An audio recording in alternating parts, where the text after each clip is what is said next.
Hello, this is Phil Chenevert with Word Origins number 8. 8. Yes, I know it's 8 because I checked.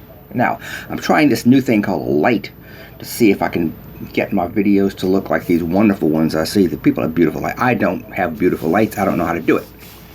But what I do know how to do is talk. I'm going to talk to you today. When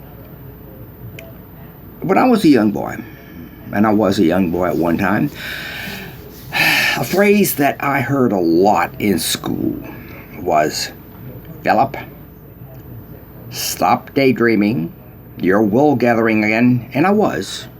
All too frequently, I'd be looking out the window at the clouds, thinking of something to do. Oh, if I could just be doing that, riding my bike, I'd be daydreaming, wool gathering.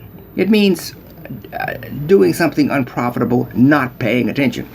I'm very good at that. I'm very good at just saying, "Ooh, I wonder why we say upshot."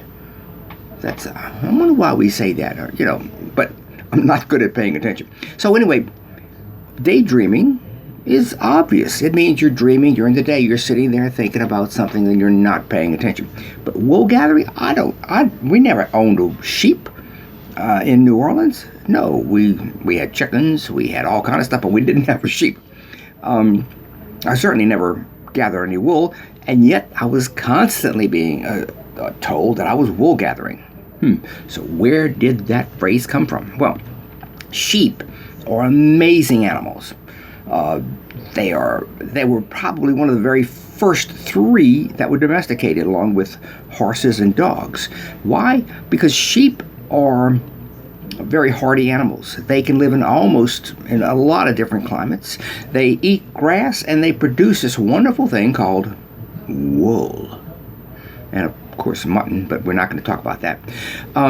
Nobody's ever accused of being mutton gathering, are we? No. Phil, stop wool gathering. Now, but for most of civilization, there were really only 2 things that you could make clothing out of. Flax, which is made out of plants, and wool.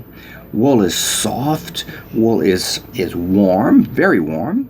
Wool can be dyed easily, and wool is long-lasting, so it was very valuable resources. So 10,000 years ago is a long time. Well, as far back as they had sheep, if a family had a few sheep, they would use the wool, which they would probably take on an annual or semi-annual basis, and the women would weave do what they do to wool to spin it into nice clothing.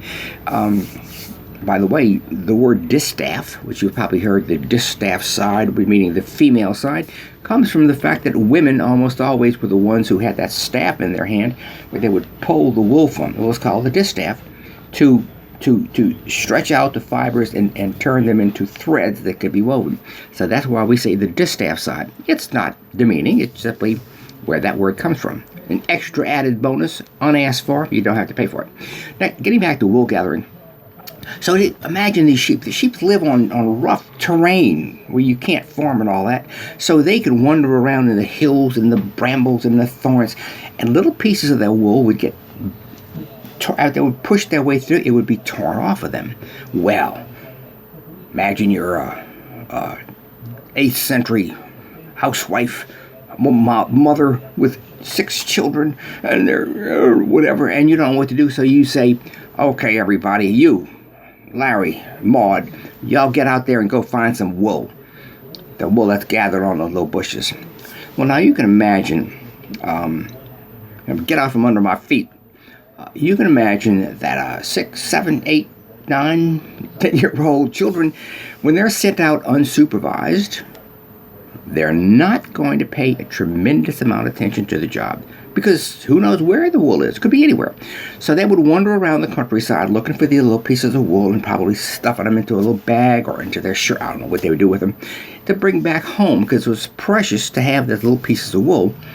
And mostly it was children who would do this, but then mostly what the children would do would be simply to frolic and play and mess around. They weren't interested in doing that. So as early as the 16th century, probably the 10th century, the phrase wool gathering came to be associated with not paying attention to the job. just sitting there daydreaming. And that's how the phrase came to be. Wool gathering comes from sending out them kids. Hundreds and hundreds and hundreds of years, children have been sent out to gather wool, and they have done anything but gather wool. They've had fun, like children try to do. This has been Phil Schiller with Word Origins number 8, and I'm coming to you from my quarantine house, and I hope my light, let me know if this light is too much. I'm still healthy, and I'm going to have a cup of my coffee now. Y'all stay healthy, folks. I'll be back with another Word Origins, I don't know, in a couple days. Thank you.